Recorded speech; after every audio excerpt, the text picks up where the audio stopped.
നിലമ്പൂർ ചെട്ടിയങ്ങാടി മാരിയമ്മൻ കോവിൽ ദേവീക്ഷേത്രത്തിലെ പ്രതിഷ്ഠാദിനവും ഉത്സവവും ഫെബ്രുവരി 5 മുതൽ 9 വരെ. ഫെബ്രുവരി 5-ാം തീയതി ബുധനാഴ്ച വൈകുന്നേരം 6:30 ഉത്സവ കൊടിയേറ്റ്. തുടർന്ന് ലക്ഷ്മി നാരായണ വാദ്യകലാകേന്ദ്രം വിദ്യാർത്ഥികൾ ഒരുക്കുന്ന പഞ്ചാരിമേളം. 7 മണി മുതൽ നൂപുര കലാക്ഷേത്ര അവതരിപ്പിക്കുന്ന നൃത്തനൃത്യങ്ങൾ. സംവിധാനം ഗിരീഷ് നടുവത്ത്. ഫെബ്രുവരി 6-ാം തീയതി രാവിലെ 8 മണിക്ക് മാതൃസമിതി ഒരുക്കുന്ന സർവൈശ്വര്യ പൂജ. വൈകുന്നേരം 6:30 കോവിലകത്തുമുറി ധ്വനി ടീമിന്റെ തിരുവാതിരക്കളി. 7 മണിക്ക് പോരൂർ ഉണ്ണികൃഷ്ണനും അത്താലൂർ ശിവദാസനും സംഘവും അവതരിപ്പിക്കുന്ന ഡബിൾ തായമ്പക. ഫെബ്രുവരി 7-ാം തീയതി ദീപാരാധനയ്ക്ക് ശേഷം സർപ്പബലി. തുടർന്ന് സംഗീത നാട്യഭവൻ ഒരുക്കുന്ന നൃത്തനൃത്യങ്ങൾ. ഫെബ്രുവരി 8-ാം തീയതി ശനിയാഴ്ച ഉച്ചയ്ക്ക് 11 മണിക്ക് പ്രസാദ ഊട്ട്. സുധാ ബാലകൃഷ്ണൻ അവതരിപ്പിക്കുന്ന മോഹിനിയാട്ടം. നിലമ്പൂർ സുരേഷും സംഘവും ഒരുക്കുന്ന ഭക്തിഗാന സുധ. തുടർന്ന് കുംഭാട്ടം, കാവടിയാട്ടം. അവതരണം വിനോദ് കുമാർ ആൻഡ് പാർട്ടി. വൈകുന്നേരം 4 മണിക്ക് പഞ്ചവാദ്യത്തോടും കുംഭാട്ടം, കാവടിയാട്ടം, പൂക്കാവടി എന്നിവയുടെ അകമ്പടിയോടും കൂടിയുള്ള ഗജവീരന്റെ നഗരപ്രദക്ഷിണം. പഞ്ചവാദ്യം നയിക്കുന്നത് അങ്ങാടിപ്പുറം ദേവൻ, നന്ദകുമാർ കോങ്ങാട് ആൻഡ് പാർട്ടി.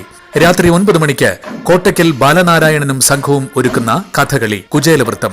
ചെട്ടിയങ്ങാടി മാരിയമ്മൻ കോവിൽ ദേവീക്ഷേത്രത്തിലെ ഉത്സവത്തിലേക്ക് ഏവരെയും സഹർഷം സ്വാഗതം ചെയ്യുന്നു. നിലമ്പൂർ വികസന സമിതിയുടെ സഹകരണത്തോടെ നിലമ്പൂർ ബൈപ്പാസ് കൂട്ടായ്മ പൊതുമരാമത്ത് ഓഫീസിനു മുന്നിൽ നിരാഹാര സമരം തുടങ്ങി. ഫാദർ ജോൺസൺ തേക്കടിയിൽ സമരം ഉദ്ഘാടനം ചെയ്തു. നിരാശ പൂണ്ടുകൊണ്ട് തന്നെ ലോകത്തു നിന്ന് മാറ്റപ്പെട്ട നമ്മുടെ പ്രിയപ്പെട്ടവർ, അവരെ നമ്മൾ അനുസ്മരിക്കുകയുണ്ടായി. ഇപ്പോഴും ജീവിച്ചിരിക്കലും മരിച്ചതിന് തുല്യമെന്നുള്ള നിലയിൽ അങ്ങിങ്ങായി പാർക്കുന്നതായിട്ടുള്ള നമ്മുടെ സഹോദരങ്ങൾ, അവരുടെ മധ്യത്തിലാണ് നമ്മൾ ഇവിടെ നിൽക്കുന്നത് എന്നുള്ളതിന് യാതൊരു സംശയമില്ല. ഏതൊരു നാടിൻ്റെയും പുരോഗമനം എന്ന് പറയുന്നത് ആ നാടിൻ്റെ ഇൻഫ്രാസ്ട്രക്ചേഴ്സ് അല്ലെങ്കിൽ അതിൻ്റെ അടിസ്ഥാനപരമായിട്ടുള്ള വികസനങ്ങളാണ്.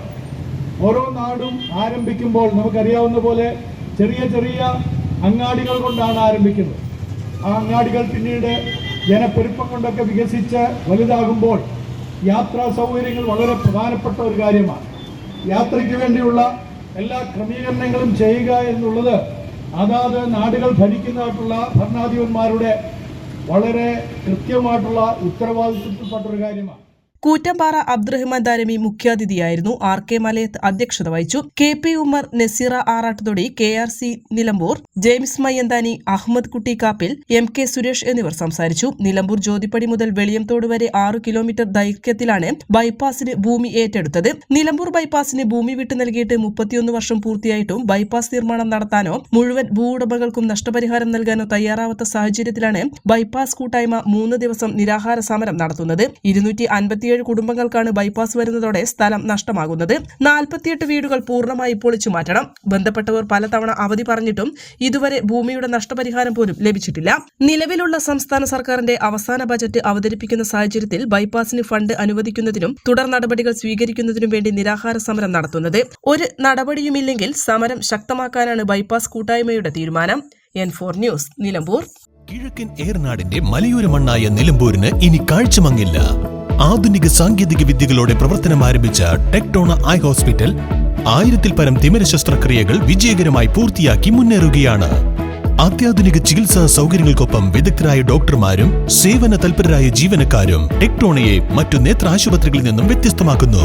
തിമിര ശസ്ത്രക്രിയ, vitreoretina, cornea, paediatric ophthalmology, glaucoma, general ophthalmology, operation theatre, lab, pharmacy തുടങ്ങിയ നിരവധി വിഭാഗങ്ങൾ. അന്താരാഷ്ട്ര നിലവാരത്തിലുള്ള വിവിധയിനം ലെൻസുകളും ഫ്രെയിമുകളാലും നിറഞ്ഞിരിക്കുന്ന ഒപ്റ്റിക്കൽ വിഭാഗം. വിശാലമായ കാർ പാർക്കിംഗ് സൗകര്യവും. ദിവസവും രാവിലെ 9 മണി മുതൽ വൈകുന്നേരം 7 മണി വരെ.